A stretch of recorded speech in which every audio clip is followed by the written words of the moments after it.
Hindi ka minahal ng Diyos dahil mabait ka. Hindi ka patuloy na minamahal ng Diyos dahil mabait ka. Minahal ka ng Diyos kasi mabait siya. Pag bumalik ka sa Panginoon, ang Diyos natin hindi katulad ng ibang nanay naka-cross arm. Bumalik ka pa. So ngayon, alam mo na ang mga pinaggagawa mo. Alam mo nang hindi mo na kayang mabuhay. Hindi ko sinasabi lahat ng nanay, ganito ha. Pero ang Diyos natin hindi naka-cross arm, open arm siya. Pag lumapit ka sa Kanya.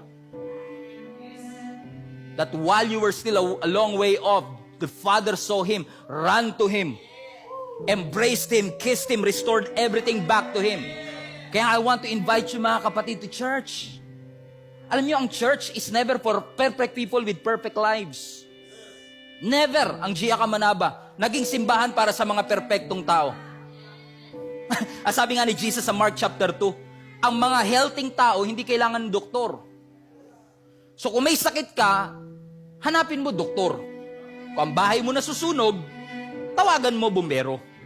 Kung makasalanan ka, huwag mong layuan yung nagpapatawad ng kasalanan. Kung may kasalanan ka, mas lalo mong lapitan ng Panginoon. Pastor, tatanggapin ba ako ng Panginoon? Yes. God is gracious to accept you just as you are. Pero yun nga kagandahan ng grace ng Lord eh. Tatanggapin ka niya sa karumihan mo, pero hindi papayag ang Lord na marumi ka lagi. Babaguhin niya ang buhay mo, isasanctify ka ng ating Panginoon. God's love is an undeserved privilege na galing sa ating Panginoon. That is a kind of privilege, not a right, but a privilege na hindi mo deserve, hindi natin deserve, pero binigay pa rin ng Panginoon sa bawat isa sa atin.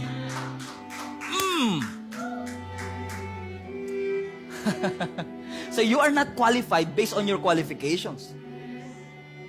You are qualified because of the goodness and the kindness of our God. Oh, thank you, Jesus. Lord, alam mo, salamat. Kasi hindi mo kami trinato based on what our sin deserves. Kasi ang deserve ng ating kasalanan, impyerno. Ang deserve ng ating kasalanan, kapahamakan. Ang deserve po ng ating kasalanan, mapunta tayo sa impyerno. But God's grace changes everything. Marami ho sa atin, nanonood pa rin ng online service, pero alam mo, deep in your heart, backslidden ka na. Matagal ka nang walang relationship kay Lord. And I believe this is a story of many Christians nowadays. Na hindi tayo makabalik sa Panginoon kasi feeling natin hindi tayo qualified. Balik na lang ako sa dating buhay. We felt disqualified. Notorious ako sa kasalanan, paulit-ulit ang aking ginagawa, di na siguro ako mamahalin pa ng Panginoon, di na siguro ako tatanggapin pa ng ating Panginoon. And just like the lost sheep, if a man has 100 sheep, and one of them gets lost, anong gagawin ng shepherd? Hindi ba niya iiwan yung 99 sa wilderness para hanapin yung isang nawala? At kapag nakita niya yung isang nawala na yon, he will joyfully carry it home on his shoulders. That when he arrives, pagdating niya sa bahay, tatawagin niya ang kanyang mga kaibigan, ang kanyang mga kapitbahay, rejoice with me, because I have found my lost sheep.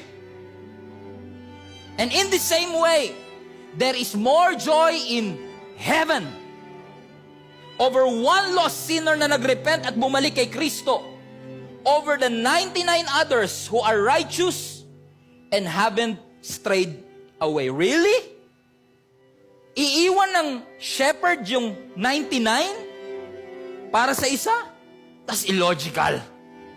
That's irrational. That doesn't make sense.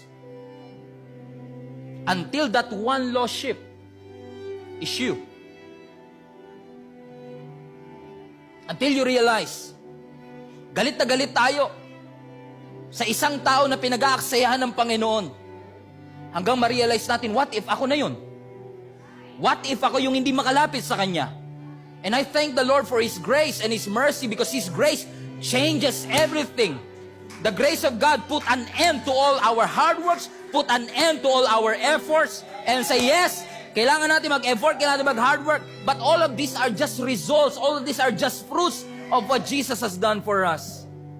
Nobody is too far para hindi ka maabot ng Panginoon. God is willing to touch you. Makasalanan tayo, para tayo nasa gubat, di natin alam kung saan pupunta, para tayo nasa laot, di natin alam ang pupunta. Lord, alam nila, mabait ako, alam nila, I have it all together. Akala nila malakas ako, akala nila, alam ko lahat, but Lord, you know what I feel. Alam mong mahina ako, alam mong meron akong tinatagong kasalanan, alam mong may mga habitual sin ako, and I need your grace. Lord, I'm lost. I don't know where to go. And in the midst of our lostness, Jesus came to the rescue.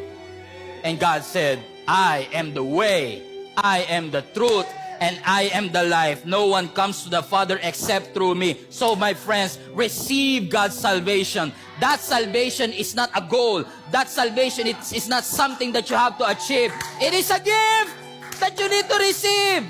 And say, Lord, I receive that gift. Lord, I receive salvation. Lord, I receive forgiveness. Lord, for all the things that I've done, hindi ko deserve ang kapatawaran. That forgiveness and that salvation is not a goal to be achieved. It is a gift to be received. Tanggapin mo ang kapatawaran ng ating Panginoon. Tanggapin mo ang grace ng ating Panginoon. Tanggapin mo ang pagpapatawad ng Diyos, mga kapatid, and you will realize, oh, how good my God is.